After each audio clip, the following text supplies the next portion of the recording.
So on today's episode of Don't Be Weak Science, we are going to be testing the macromolecules found in food. Okay, so first you want to make sure that we have our safety equipment, gloves, goggles, long hair tied back. Okay, then you are going to check your test tube racks and make sure that you have 8 glass test tubes. And what I did was, since we're testing different macromolecules, I labeled them BN1 for Benedict's 1, Benedict's 2,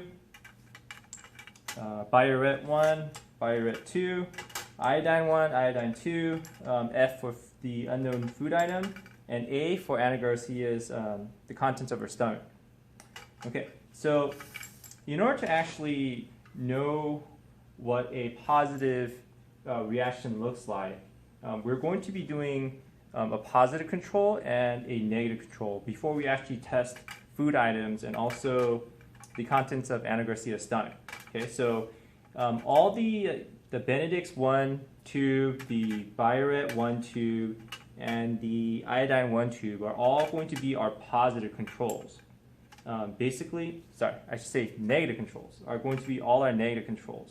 So basically, we're going to put water in there and also the indicator. So indicators are basically solutions or chemicals which change a certain color in the presence of the thing that we want to actually test. So in this case, so we're at the Biuret station.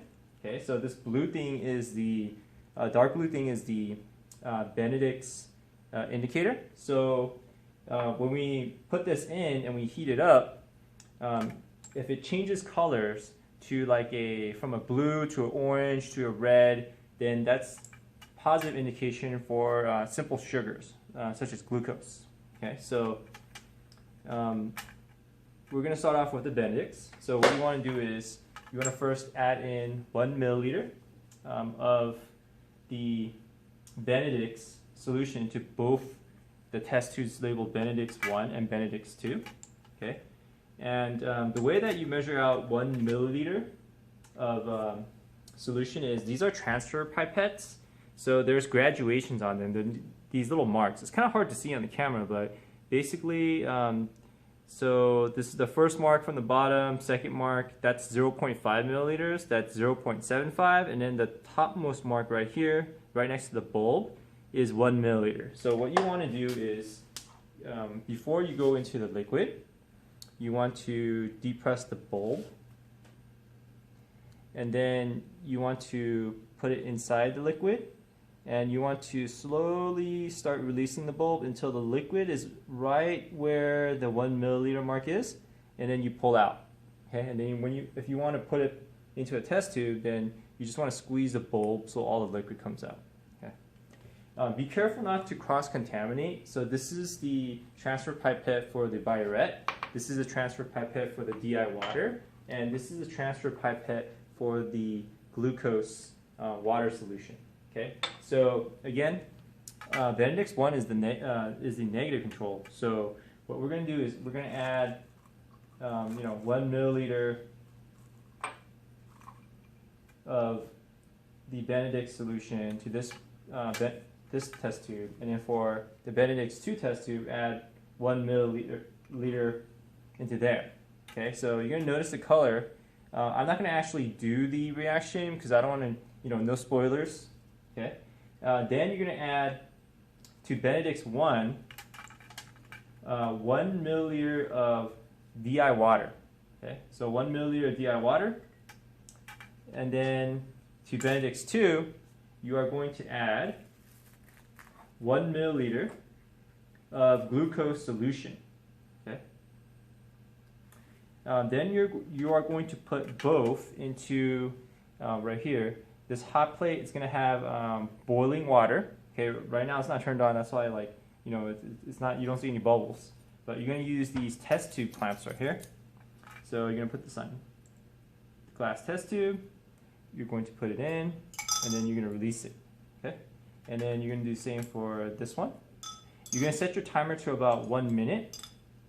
And you want to make sure that you actually look at the test tubes and observe the color change. So there should be a color change with the Benedict's test tube 2 It's going to change from like a blue to about a green to orange to maybe even a reddish color. So you could even take like a video of the color change if you want.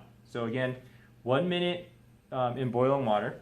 Then you're going to take them out, put it on your test tube rack, and you're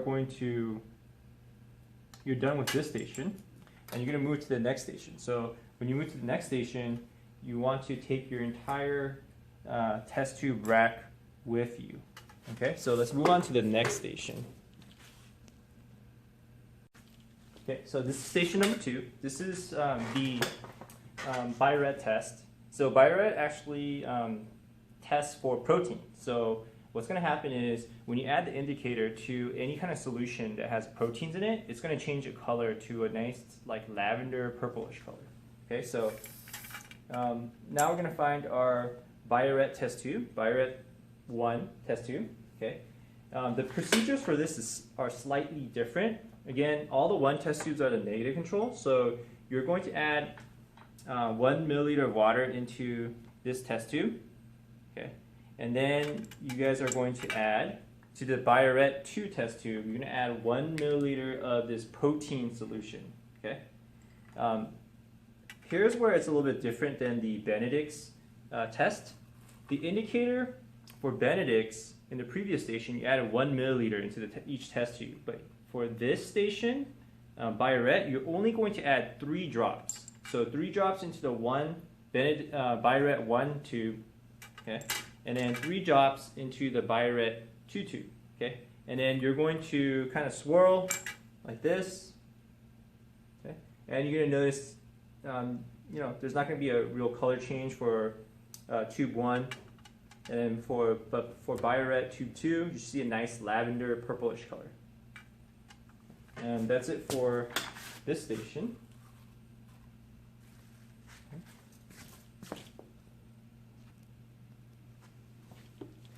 Okay, so now we're at the 3rd station. This is the iodine test, which tests for starches. Okay, so in iodine test tube 1, you're going to add 1 milliliter of water. Okay. In iodine test tube 2, you can add 1 milliliter of this starch solution. Okay. And then this is the iodine indicator. The thing about iodine is it decays in light, so you always want to try to keep it covered in aluminum foil when you're not using it. So you'll take the foil off carefully, and then you'll get some from the transfer pipette, okay, and then put 3 drops of iodine into the iodine test tube 1, and also iodine test tube 2. Okay, and make sure the beaker is covered. You put the transfer pipette back on top like that, and you want to just kind of swirl, and you'll notice that there's a color change. So this one's going to stay like kind of like a reddish color because that's the color of iodine. And then test tube 2, iodine test tube 2 should change, if there's starch in here, change to more of like a dark blue or black color. Okay. And then let's move on to our last station. Okay, so the 4th station is the lipid test. So we're not using any test tubes at this station. I mean, you will bring your test tube back with you, but there is no test tube needed for the lipid station. So you will need a brown paper towel or brown paper bag. I don't have a brown paper towel with me right now, but you guys will have one for your lab tomorrow. So what you want to do is you want to mark, I mean, you can cut this in half. So you want to mark this one, lipid 1 and lipid 2. So like L1 and then L2. And for L1, what you want to do is you want to put a drop of water on the paper towel. Okay? And then for L2, for lipid 2, paper towel on lipid 2, you want to put 1 drop of lipid. Okay? And you just want to wait for a couple seconds for the paper towel to absorb all the liquid. For the L1, what you want to do is you want to hold it up to the light like that. And you want to see if it's transparent. Like if you can kind of see through the paper towel. And I noticed that you can't really see through it, so negative for lipids. For this one, if you look through it, like you kind of see through it, so this is transparent. So that means there's a presence of lipids on this paper towel.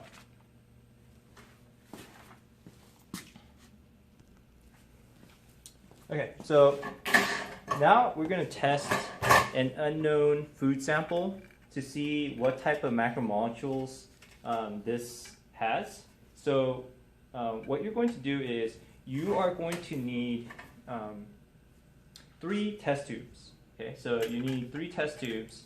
So what you'll do is mark this F, and then you could write the Benedict's, and then the second test tube F for food, and then this would be for iodine, and then F, and then this would be for, like, say, Biuret. Okay, so you're going to test for proteins. Okay, so what you need to do is you need to add 1 milliliter of the food sample, okay, into each of the 3 test tubes. Okay, so you get 1 milliliter, put into this test tube, then the second test tube, and then the third test tube. Okay, and for the lipid test, if you have a paper towel,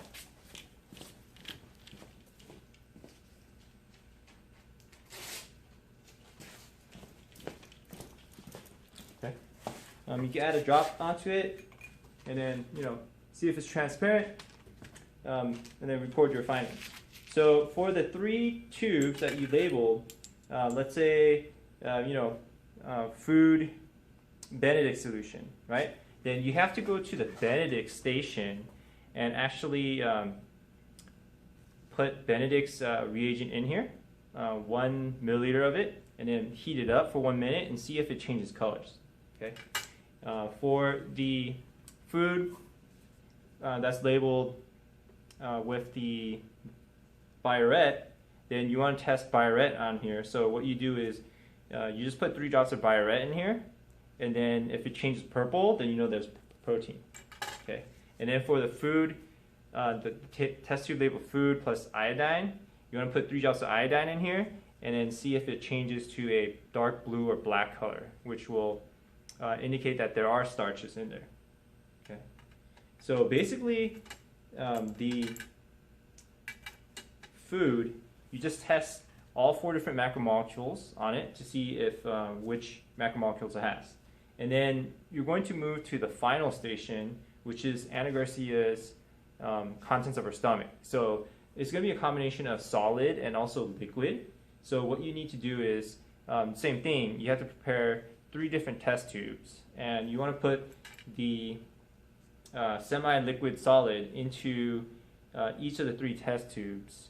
Roughly about, maybe 1/8 of a test tube full. Okay, and then you want to test the food from the stomach to see if it has proteins, starches, or lipids, or simple sugars like glucose. Okay, for cleanup, there will be bottles like this labeled, say, for example, Biuret waste. Then anything with Biuret, then you are going to put into the container. Okay, if it's labeled, Benedict's waste, then anything that you put Benedict's in, you're going to put it into that waste container. Same thing with iodine. Okay, and then make sure you clean up your station, and that's it.